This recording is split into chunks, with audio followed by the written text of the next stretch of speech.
नहीं माँ, ऐसे नहीं। टेबल में खाना खाने का एटिकेट होता है, ऐसे नहीं खाते किसी के सामने। हाँ बेटा, सही बोल रही है तू। मैंने भी देखा था टीवी में, वो 2 डंडी से कैसे खा रहे थे। मुझे भी सिखाना शीना। तभी पिता आ जाते हैं। क्या बातें हो रही है यार, माँ तो एकदम फोकस में लग रही है टेबल पर। अरे सुनो ना, शीना बता रही थी खाने का एटिकेट, काटा छुरी कैसे पकड़ते हैं, कैसे बैठते हैं। मैंने टीवी में देखा तो था, पर समझ में नहीं आया था ठीक से। अच्छा, तो आजकल हम सीख रहे हैं अपनी बेटी से। चल ठीक है, दिखा फिर। पापा मजाक मत उड़ाओ ना, ये सीरियस बात है। जब हम बड़े शहर में शिफ्ट होंगे ना, तो ये सब आना बहुत जरूरी है। बड़े शहर? ये क्या नया राग है बेटा? माँ, मैंने बहुत सोचा इस बारे में। मेरी जॉब अच्छी चल रही है, प्रमोशन भी मिलने वाला है। मैं चाहती हूँ हम लोग यहाँ से निकले, दिल्ली मुंबई जैसी जगह पर सेटल हो। वहाँ की लाइफस्टाइल ही अलग है। पर बेटा, यहाँ क्या कमी है, घर है, जमीन है। पापा, कमी घर की नहीं है, सोच की बात है। वहाँ लोग हर चीज सलीके से करते हैं। बात करने का तरीका, उठने बैठने का तरीका, सब कुछ पॉलिश्ड होता है। मैं चाहती हूँ आप दोनों भी वो दुनिया देखें। पर बेटा, हम गांव के लोग हैं, वहां जाकर एडजस्ट कर पाएंगे? माँ, बिल्कुल कर पाओगे, मैं हूं ना साथ में। और सुनो, मैं आगे पढ़ाई भी जारी रखना चाहती हूँ। MBA करना है मुझे, फिर अच्छी कंपनी में मैनेजर भी बनूंगी। ये तो बड़ा सपना है शीना। पापा, सपने बड़े ही होने चाहिए। हम लोअर मिडिल क्लास से हैं तो क्या हुआ, मेहनत तो कर सकते ना। मैं चाहती हूँ हमारा स्टैंडर्ड ऊंचा हो, इज्जत से जिए, अच्छे से रहे। ठीक है बेटा, तू जैसा कहेगी वैसा ही होगा। माँ रसोई में सब्जी काट रही थी, तभी शीना ऑफिस से लौटी। नई जींस, व्हाइट टॉप, कंधे पर ब्रांडेड बैग, और आते ही पूरे कमरे में परफ्यूम की खुशबू फैल गई। आ गई मेरी बिटिया, आज तो एकदम स्टार लग रही है। थैंक यू माँ। आज मीटिंग में बॉस ने मेरी बहुत तारीफ की, कहा प्रेजेंटेशन एकदम प्रोफेशनल था। तभी पड़ोस से चाची जी आती हैं, शीना को देखकर आंखें फैला लेती हैं। अरे शीना, तू तो एकदम बदल गई भाई। पहले वाली शीना कहाँ गई, अब तो एकदम मैडम लगती है। चाची, बदलना पड़ता है, कंपनी में सबका एक स्टैंडर्ड मेंटेन करना होता है, इम्प्रेशन मैटर करता है। सही बात है बेटा, देखो कैसे अपने आप को कैरी कर रही हो। गांव की लड़की होकर भी एकदम शहर की मैडम जैसे दिखती हो। हाँ भाई, बहुत मेहनत करती है ये लड़की। सुबह जल्दी उठकर तैयार होती है, ऑफिस के लिए टाइम पर निकलती है, कब भी लेट नहीं होती। तभी दरवाजे पर बुआ आती है, हाथ में मिठाई का डिब्बा लिए। अरे भाभी, कहाँ हो? देखो मैं आ गई। अरे बुआ जी, आओ आओ, कैसी हो? सुनाओ, बेटी की शादी कैसी रही? भाभी, क्या बताऊं, बहुत बढ़िया हुई। लड़का बहुत अच्छा है, गांव में ही रहते हैं, बड़ा सा घर है उनका, खुला आंगन, सामने बड़ा सा नीम का पेड़, सुबह उठो तो एकदम ताजगी हवा। वाह भी वाह, बहुत अच्छा। और भाभी क्या बताऊं, खेत का ताजा अनाज खाते हैं वो लोग, अपने ही खेत की सब्जियां, अपना ही दूध दही, बाजार का कुछ नहीं खाते। मेरी बेटी तो बहुत खुश है वहाँ। अच्छा है बुआ, गांव की लाइफ का अपना ही मजा है। हाँ बेटा, और सबसे बड़ी बात, वहाँ रिश्तेदारी में बहुत प्यार है, कोई अकेलापन नहीं लगता। यहाँ शहर में तो लोग एक दूसरे को जानते तक नहीं है। बुआ, ये तो सही है, पर आजकल तो हर कोई आगे बढ़ना चाहता है। मॉडर्न लाइफस्टाइल, अच्छी नौकरी, बड़ा शहर, ये सब भी तो जरूरी है ना। बेटा तू सही कह रही है, पर सुकून तो गांव में ही है, वो अपनापन शहर में नहीं मिलता। सच कहूं तो बुआ, कभी कभी मुझे भी लगता है ये शहर की भागदौड़ अच्छी नहीं, पर शीना का सपना है तो साथ तो देना ही पड़ेगा। अरे भाभी, बच्चों के सपने भी तो पूरे करने ही पड़ते हैं, बस इतना ध्यान रखना, अपनी जड़ें मत भूलना बेटा। नहीं भूलूंगी बुआ, बस चाहती हूँ आप सब भी ये लाइफ जियो जो मैं जी रही हूँ, अच्छी, सलीकेदार, आधुनिक। माँ चुपचाप शीना को देखती रहती है, चेहरे पर मिली जुली भावनाएं लिए। बुआ की मुस्कान अंदर से खोखली हो गई थी, ऊपर से मीठी बातें कर रही थी, पर मन ही मन जल रही थी। सोच रही थी, ये शीना कहाँ से इतनी आगे निकल गई, और मेरी बेटी वही गांव में रह गई, वही चूल्हा चौका, वही घूंघट। भाभी, एक बात कहूँ, बुरा तो नहीं मानोगी? अरे नहीं नहीं, बोलो दीदी। देखो, मुझे लगता है शीना थोड़ा ज्यादा ही उड़ने लगी है। आजकल के बच्चे ना, थोड़ी सी नौकरी क्या मिल जाती है, पंख निकल आते हैं इनके। अरे नहीं नहीं बुआ, ऐसा कुछ नहीं है, वो तो बस अपने काम को लेकर सीरियस है। अरे नहीं भाभी, मैं तो कहती हूँ जरा ध्यान रखो, कहीं ये शहर की चमक दमक उसके सिर पर ना चढ़ जाए। आजकल तो लड़कियां जरा सा आगे बढ़ते ही अपनों को भूल जाती है। अरे आप भी ना, शीना ऐसी नहीं है, वो बहुत समझदार है, अपनी जड़ों को कभी नहीं भूलेगी। अच्छा ठीक है भाभी, मैं तो बस अपनी तरफ से बता रही थी, आगे आपकी मर्जी।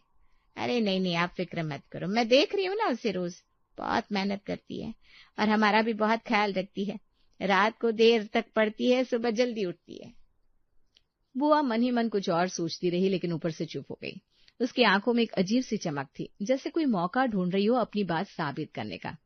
माँ को उसकी बातों में कोई सच्चाई नहीं दिखी। वो अपने काम में वापस लग गई, बुआ के लिए चाय बनाने। शीना की मेहनत रंग लाई। कंपनी ने उसे शहर के हेड ऑफिस में प्रमोशन देकर भेज दिया। घर में खुशी की लहर दौड़ गई।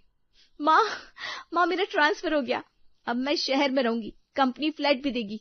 सच बेटा, ये तो बहुत बड़ी बात है। शाबाश बेटा, तेरी मेहनत का फल मिला आखिर। ये खबर जब बुआ तक पहुंची तो उसका मन तो बेचैन हो गया। उसी शाम उसकी बेटी रीटा ने फोन पर शीना की इंस्टाग्राम फोटो देखी। नई ऑफिस में, स्मार्ट कपड़ों में, कॉन्फिडेंट खड़ी शीना। माँ देखो, ये शीना दीदी की फोटो कितनी आगे निकल गई, और मुझे देखो यहीं फंसी रह गई। क्या हुआ बेटा? और तुमने मुझे आगे क्यों नहीं पढ़ाया? क्यों मेरी शादी यहीं गांव में कर दी जल्दी जल्दी? मैं भी शीना दीदी जैसा जीना चाहती थी, अपनी जॉब, अपना शहर, अपनी पहचान। अरे पर बेटा, उस वक्त मुझे यही सही लगा था। सही नहीं लगा माँ, बस डर था तुम्हें कि लड़की ज्यादा पढ़ लेगी तो हाथ से निकल जाएगी। देखो शीना दीदी को, कितनी खुश है, कितनी आजाद है। बुआ के मन में ये बातें कांटे की तरह चुभ गई। वो अंदर ही अंदर जलने लगी। सोचने लगी कि शीना की तरक्की उसकी बेटी की नाकामी बनकर उसके सामने खड़ी हो गई है। अगले दिन बुआ शीना के पिता के पास पहुंच गई। भाई, एक बात कहनी थी। हाँ बोलो बुआ। देखो, शीना अब शहर में अकेली रहेगी। लड़की जात है, ऊपर से इतनी आजाद हो गई है, कल को कुछ ऊंच नीच हो गई तो? अरे भाई, शीना समझदार है, अपना ख्याल अच्छे से रख लेगी। भाई, समझदारी अपनी जगह पर है, शादी की उम्र निकल रही है उसकी, अब कर ही दो उसकी शादी। वैसे भी शहर में रहेगी, अकेली लड़की, लोग बातें बनाते हैं। अरे नहीं, अभी शीना का करियर शुरू ही हुआ है, अभी शादी की बात मत करो। पिता ने साफ मना कर दिया, पर बुआ ने माँ के कान भरने शुरू कर दिए। अरे भाभी, तुम समझती क्यों नहीं? शहर की हवा अच्छी नहीं होती, देर हो गई तो कोई अच्छा घर नहीं मिलेगा। मैंने तो एक लड़का देखा भी है, शहर में ही रहते हैं, अच्छा घर है, इज्जतदार परिवार। सच बुआ, अब मुझे भी लगता है समय पर शादी कर देनी चाहिए। धीरे धीरे माँ बुआ की बातों में आ गई। उसने शीना के लिए शहर का ही एक लड़का देख लिया और शादी की बात पक्की करने की जिद पकड़ ली। माँ, मैं अभी शादी के बारे में नहीं सोच रही हूँ, मुझे अपने करियर पर फोकस करना है। अरे बेटा, करियर तो चलता रहेगा, उम्र निकल जाएगी तो क्या फायदा। माँ प्लीज, मुझे थोड़ा और वक्त दो। नहीं शीना, बहुत हो गया। लड़का अच्छा है, शहर में रहते हैं, घर भी अच्छा है, मैंने हाँ कर दी है। अरे भाग्यवान, बच्ची की मर्जी भी तो पूछो। आप बीच में मत आइए, बुआ ने कितनी मुश्किल से ये रिश्ता ढूंढा है, अब मना नहीं करेंगे। पिता के लाख मना करने के बावजूद माँ ने अपनी जिद पूरी की और शीना की शादी उसी घर में करा दी। शादी हो गई, पर असलियत सामने आने में देर नहीं लगी। कहने को वो घर शहर में था, पर अंदर का माहौल पूरा गांव जैसा था। ड्राइंग रूम में सोफे की जगह एक बड़ी सी चारपाई बिछी थी। कोने में मिट्टी के बर्तन रखे थे। दीवार पर देवी देवताओं की तस्वीरें और साथ में पुराने कैलेंडर टंगे थे। सास हर वक्त घूंघट निकालने की हिदायत देती। अरे बहू, ये क्या टॉप वॉप पहन रखा है? साड़ी पहना कर, पल्ला ठीक से सिर पर रखो। माँ जी, मुझे ऑफिस जाना है, वहाँ ये सब नहीं चलता। ऑफिस बाद में देखेंगे, पहले घर का काम निपटाओ। सुबह जल्दी उठकर चौका बर्तन, फिर सबकी चाय नाश्ता। शीना हैरान थी। वो सोच रही थी, मैंने तो शहर में सेटल होने का सपना देखा था, पढ़े लिखे मॉडर्न माहौल का सपना देखा था। ये तो पूरा गांव ही शहर में शिफ्ट हो गया है। ये मैंने क्या कर लिया? शादी से पहले तो पता ही नहीं चला कि घर के अंदर की सोच इतनी पुरानी है। शीना ने माँ को फोन लगाया। माँ, यहाँ तो सब कुछ बिल्कुल गांव जैसा है, मुझसे ये सब नहीं होगा। अरे बेटा, अब एडजस्ट करना पड़ेगा, शादी हो चुकी है, अब पीछे नहीं हट सकते। पर माँ, मेरा करियर, मेरे सपने। देख शीना, अब बहुत हो गया, निभाना सीख, हर घर की अपनी रीत होती है। शीना को समझ में नहीं आ रहा था करे तो क्या करे। शादी हो चुकी थी, अब पीछे मुड़ने का रास्ता नहीं था। वो चुपचाप घर के कामों में लग गई। साड़ी का पल्ला संभालते हुए सुबह और शाम रसोई में खटती हुई। उधर बुआ को जैसे ही ये सब पता चला, उसके चेहरे पर एक अजीब सी मुस्कान आ गई। उसने रिश्तेदारों से किसी तरह शीना की एक फोटो मंगवाई, जिसमें वो साड़ी में, सिर पर पल्ला डाले, हाथ में झाड़ू लिए घर का काम कर रही थी। बुआ ने वो फोटो तुरंत रीटा को भेज दी। देख बेटा, यह है तेरी शीना दीदी, जिसकी तू इतनी तारीफ करती थी। माँ, ये शीना दीदी है? पर ये तो एकदम गांव वाली लग रही है। हाँ बेटा, यही हाल है मैडम साहिबा का। इतनी बड़ी बड़ी बातें करती थी, शहर जाकर देखो कैसे चौका बर्तन कर रही है। रीटा भी हंसने लगी। माँ सच में इतनी शान दिखाती थी, अब देखो खुद ही फंस गई। अरे यही तो होता है बेटा, जो ज्यादा उड़ता है ना वो उतना ही जल्दी गिरता है। दोनों माँ बेटी उस फोटो को देख देख कर खूब हंसती रही, जबकि दूसरी तरफ शीना अपने ही घर में खुद को अजनबी सा महसूस कर रही थी। घर की रसोई में सुबह से शाम तक शोर लगा रहता। मिक्सी की जगह अब सिलबट्टे पर मसाला पीसना शीना की रोज की ड्यूटी बन गई थी। ए बहू, मिक्सी में पीसा मसाला वो स्वाद नहीं देता, समझी? सिलबट्टे पर घोटो तभी असली टेस्ट आएगा। माँ जी, इसमें तो घंटों लग जाते हैं। तो लगने दो, पहले की औरतें भी तो यही करती थी ना। शीना चुपचाप सिलबट्टे पर बैठ जाती, हाथ दर्द करने लगते पर बोलती कुछ नहीं। तभी दरवाजे की घंटी बजी। कोई रिश्तेदार आया था। ए बहू, जल्दी से पल्ला ठीक कर, सिर ढकले कोई आया है। शीना जल्दी से साड़ी का पल्ला खींचकर सिर पर डाल लेती है। आधा चेहरा छुपा हुआ, आंखें नीचे किए हुए मेहमान के सामने जाती है। वाह बे वाह, कितने संस्कारी बहू लाई हो। हाँ, अपने घर के तौर तरीके सिखा दिए है। शाम होते ही पति ऑफिस से आता और शीना का एक और मोर्चा शुरू हो जाता। शीना चाय बना दे और मेरे कपड़े भी निकाल देना, कल मीटिंग है। जी अभी लाई।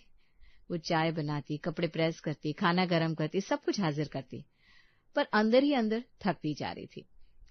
फिर भी रात को सबके सोने के बाद वो अपनी किताबें निकाल लेती, MBA की तैयारी में जुट जाती। एक रात सास ने उसे देख लिया। ये क्या लेकर बैठी है इतनी रात को? माँ जी, पढ़ाई कर रही हूँ, MBA की तैयारी। पढ़ाई? बहू होकर पढ़ाई? तेरे पति ने तो ग्रेजुएशन के बाद कुछ नहीं पढ़ा, तू उससे ज्यादा कैसे पढ़ सकती है? माँ जी, ये अलग बात है, मुझे आगे बढ़ना है अपने करियर में। कैसा करियर, कैसी पढ़ाई? यहाँ घर में बहू का काम घर संभालना है, किताबें पढ़ना नहीं। शीना स्तब्ध रह गई। आंखों में आंसू आ गए पर कुछ नहीं बोली। चुपचाप फटी किताब समेट ली। मायके फोन करती तो भी कभी कुछ नहीं बताती। कैसी है बेटा, सब ठीक तो है ना? हाँ माँ, सब ठीक ही है। अंदर ही अंदर वो टूट रही थी पर जताती नहीं थी। उसका सारा ध्यान अब बस 2 चीजों पर था, अपना काम पूरी ईमानदारी से करना और चोरी छुपे पढ़ाई जारी रखना। एक दिन उसने पति को समझाने की कोशिश की। सुनो ना, आप भी थोड़ा मॉडर्न सोचो ना, मुझे आगे पढ़ने दो, करियर में सपोर्ट करो। शीना, यहाँ घर में माँ जो कहती है वो सही है, तुम बहू हो, बहू की तरह रहो। पर मैं भी कुछ बनना चाहती हूँ, अपनी पहचान बनाना चाहती हूँ। बस अब बहुत हो गया ये सब, चुपचाप घर संभालो। शीना निराश हो जाती पर हार नहीं मानती। कुछ दिनों बाद घर में रौनक आई। पति के चाचा का बेटा विक्रम लंदन से आया था। एकदम सूट बूट, अंग्रेजी लहजे में बात करना, हर चीज में नखरे दिखाता। अंकल, आपका घर तो बिल्कुल ट्रेडिशनल है, वाओ। हाँ बेटा, हम पुराने ख्यालात के लोग हैं। विक्रम मन ही मन सोच रहा था कि इस घर के लोग बिल्कुल गंवार हैं, और सोच रहा था कि शीना भी वैसी होगी। डिनर टेबल पर उसने जानबूझकर शीना से अंग्रेजी में सवाल पूछा। So, Sheena, how do you find living in this? Sorry, I mean, you must be finding it difficult to adjust here, right? Not at all, Vikram. Actually, I have my own career. I work in a multinational company and I am pursuing my MBA as well. Vikram हैरान रह गया। Oh, wow, I didn't know that. You seem really well read. Yes, I believe in balancing tradition with modern outlook. Vikram सबके सामने बोल पड़ा। Uncle, सच में शीना तो बहुत इम्प्रेसिव है, इतनी पढ़ी लिखी, इतनी स्मार्ट। मुझे तो लगा ही नहीं था इस घर में कोई इतना अपडेटेड मिलेगा। सास हंसने लगी, सोचा मजाक कर रहा है। हाँ बेटा, हमारी बहू है ही ऐसी। सच कहूँ तो मुझे शीना की जगह पर तरस आ रहा है, इतनी टैलेंटेड लड़की, और यहाँ खैर छोड़ो, काश मेरी वाइफ भी शीना जैसी होती। ये सुनकर पति का चेहरा उतर गया। वो चुप हो गया। अंदर ही अंदर कुछ खटक गया उसे। रात को जब सब सो गए, पति शीना के पास आया। शीना, आज विक्रम भाई ने जो कहा वो सच था क्या? तुम इतनी पढ़ी लिखी, इतनी स्मार्ट हो?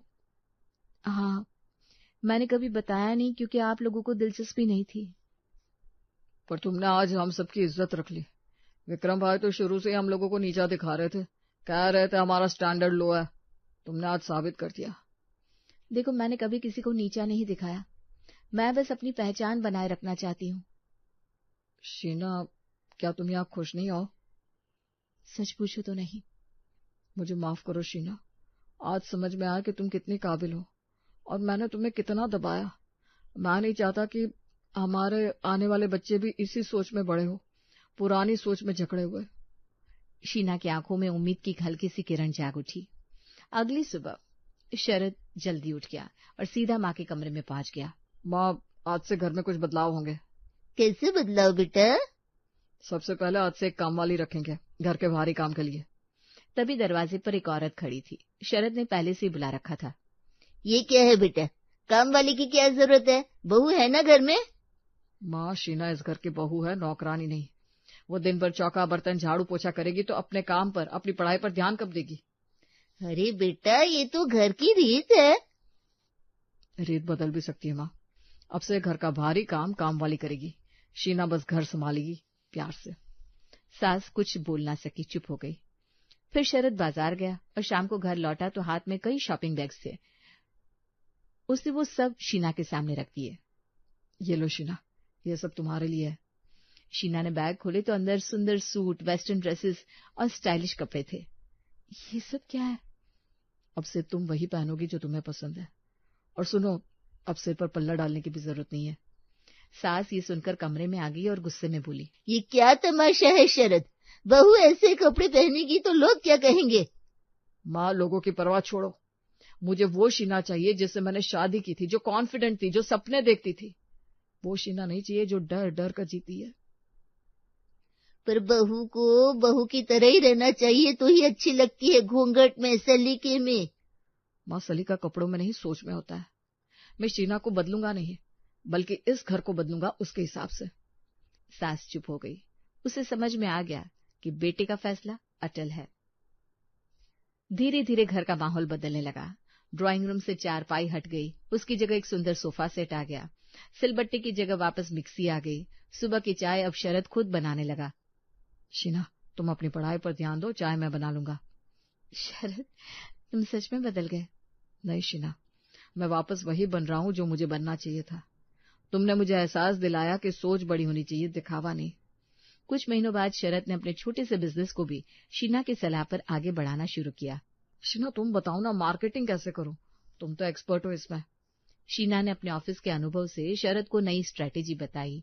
Digital marketing, social media promotion, सब कुछ। देखते ही देखते बिजनेस में तरक्की आने लगी। सास भी अब धीरे धीरे बदलाव को कबूल करने लगी थी। एक दिन उसने खुद शीना से कहा, बहू, सच कहूँ तो पहले मुझे लगता था तू बहुत आगे बढ़ रही है। तेरी तरक्की से ना मुझे डर लगता था, पर अब समझ में आया तेरी तरक्की से तो हम सबका भला हो रहा है। माँ जी, मैंने कभी आपसे दूर होने की नहीं सोची, बस अपनी पहचान बनाए रखना चाहती थी। अब समझ गई बेटा, तू सच में इस घर की शान है।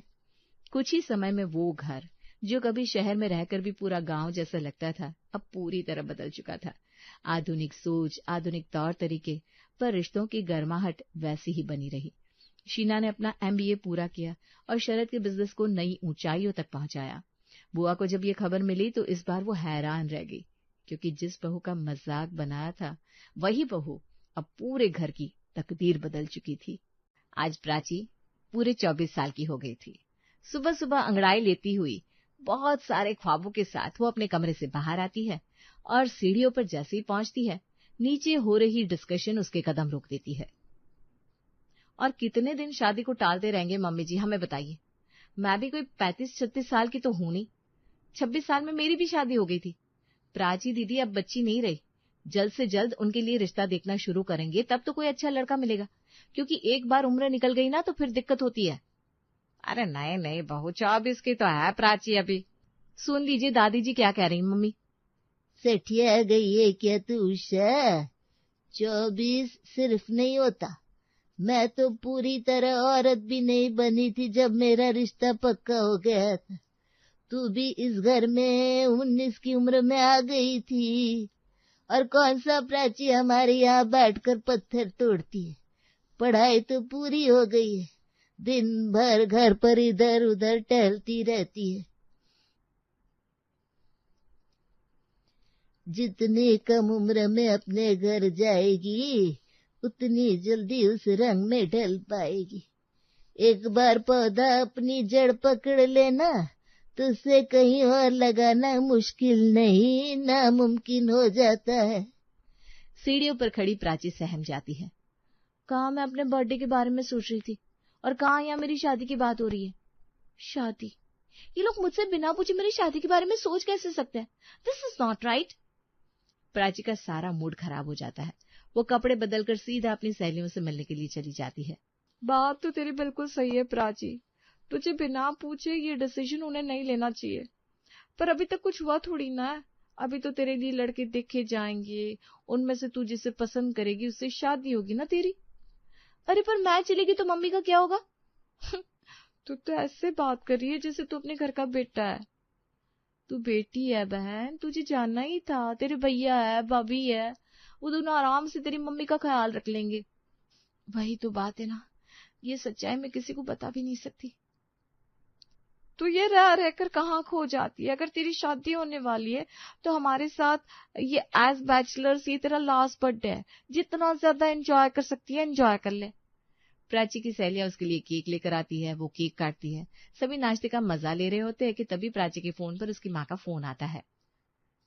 कहाँ निकली है बेटा, तू बता कर भी नहीं गई, मुझे फिक्र हो जाती है। आज तेरा जन्मदिन है, मैंने सोचा था मंदिर जाएंगे।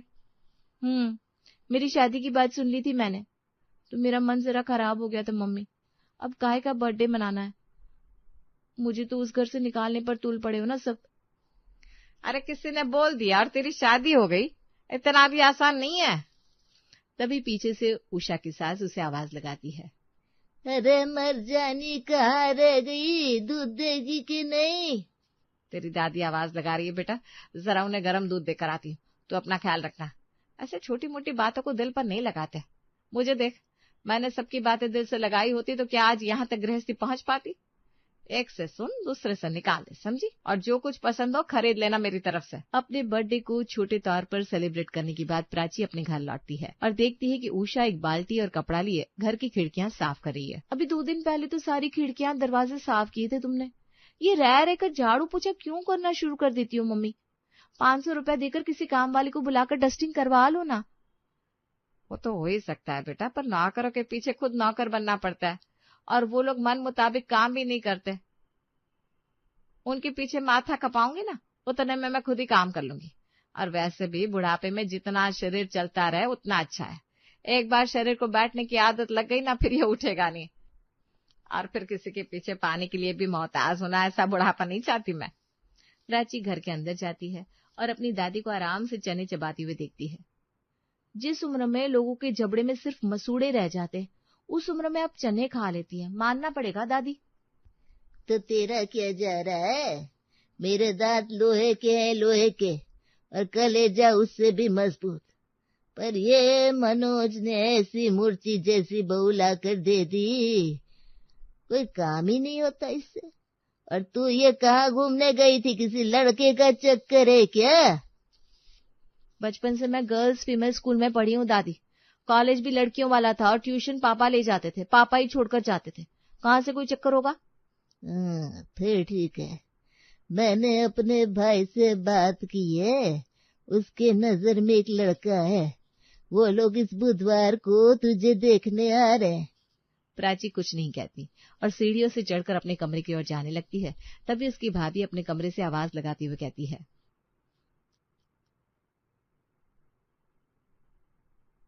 मम्मी कॉफी मांगी थी मैंने, कॉफी तो लाकर दे दो, मैं ऑफिस का काम कर रही हूँ। मम्मी डस्टिंग कर रही है, मैं लेकर आती हूँ कॉफी भाभी। प्राची फौरन किचन में जाती है और कॉफी तैयार कर लेती है। बहू बनकर मम्मी को बहुत कुछ सहना पड़ा, फिर वो सास बनी, तब भी कोई ज्यादा फर्क नहीं दिख रहा मुझे। ये कैसा ससुराल है, न पति साथ रहता है, न बेटे बहू को फर्क है। और ऐसे में मैं भी चलेगी तो मम्मी किसके सहारे रहेगी? अपनी भाभी के लिए कॉफी बनाकर प्राची उसके कमरे में बिना नॉक किए अंदर चली जाती है। अपनी ननद को सामने देखते ही निधि अपना लैपटॉप बंद कर देती है। ये क्या तरीका है प्राची? मैंने कहा था ना आप मेरे कमरे में नहीं आएंगी। मेरा मतलब है ऑफिस के आवर्स में कभी आप आती है, कभी मम्मी जी, ठीक नहीं लगता ना। मेरा वेबकैम ऑन रहता है। मम्मी बाहर डस्टिंग का काम कर रही है भाभी, ऐसे में वो आपके लिए कॉफी कैसे बनाती? अरे तो कौन सी बड़ी बात है, दीवार और खिड़कियां घर से निकलकर भाग थोड़ी ना रहे थे।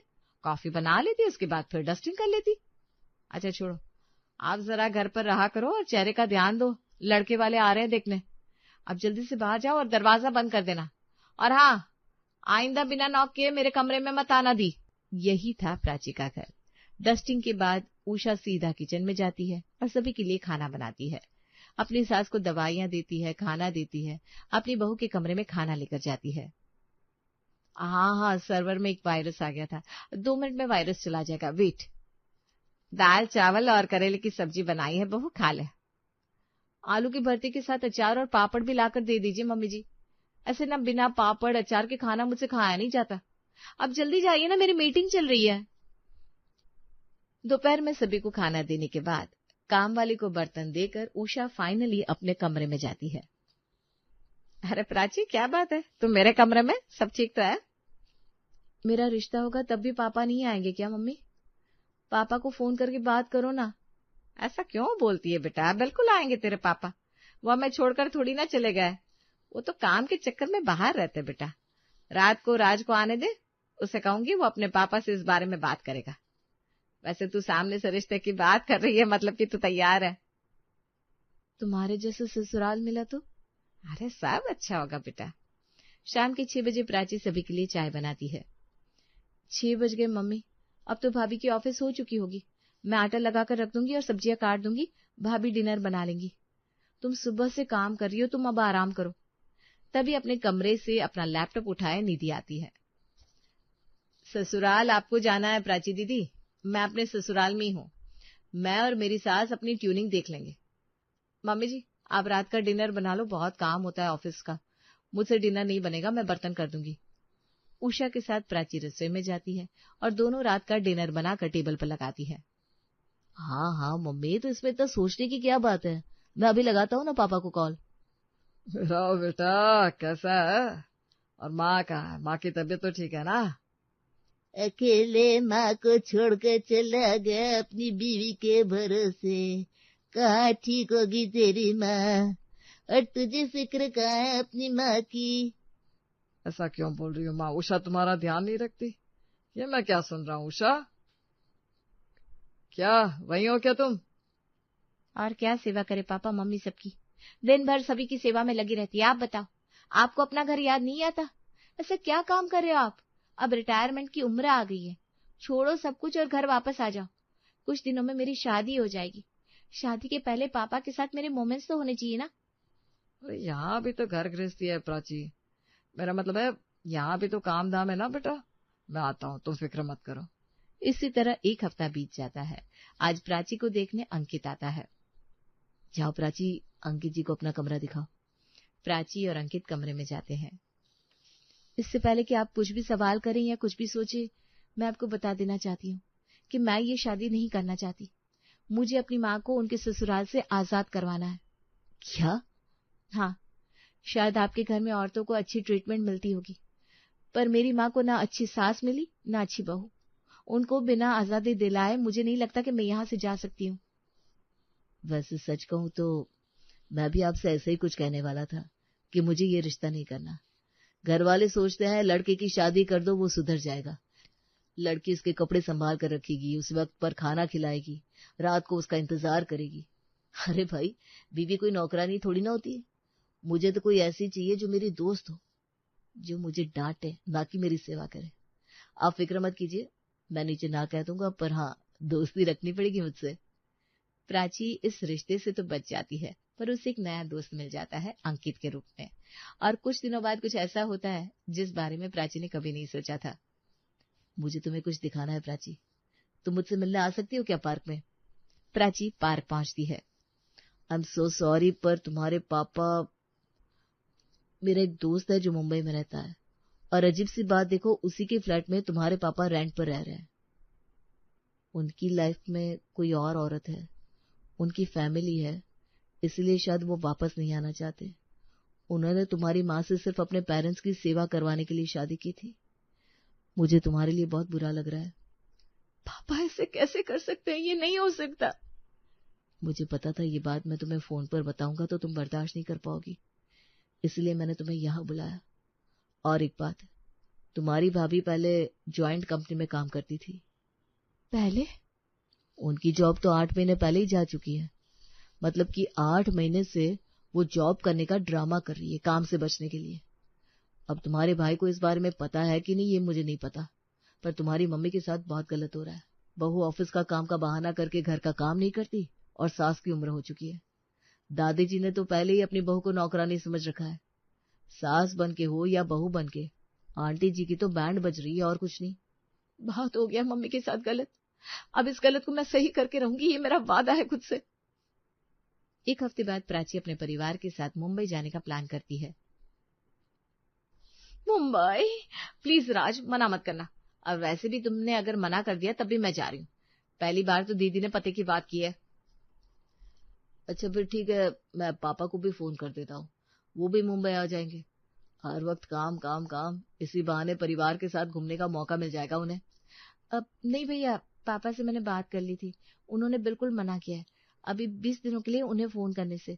वो क्या है ना, कोई बड़ा काम मिला है तो वो नहीं चाहती कि हम उन्हें फोन करके डिस्टर्ब करें, तो उन्हें बुलाने का कोई फायदा नहीं है। मेरे मनोज को परेशान मत करो तुम सब। मेरे लिए अच्छी अच्छी कॉटन की साड़ियां निकाल देना उषा, और हाँ सफर का खाना साथ लेकर चलना। सभी निकल पड़ते हैं मुंबई के लिए। चाय चाय कॉफी चाय लेमन टी। भैया सभी को चाय दे दो। मुझे नहीं बेटा, मैं कहाँ बाहर का खाती हूँ, पता नहीं किस हाथ से चाय बना रहा है ये। ए बहू, दूध का पाउडर लेकर आई थी ना, तू मेरे लिए चाय बना दे, थर्मस में गर्म पानी है। राज बेटा, जरा बहू को कहना चाय बना दे। तुम दोनों तो छुट्टी लेकर आए हो, अब सफर में भी मैं ही काम करती रहूंगी तो मेरी कब छुट्टी होगी। निधि? हाँ बना देती हूँ दादी जी। निधि चाय बनाकर अपनी दादी सास को देती है। हाथ हो गई, इस चक्कर में मेरी चाय ठंडी हो गई।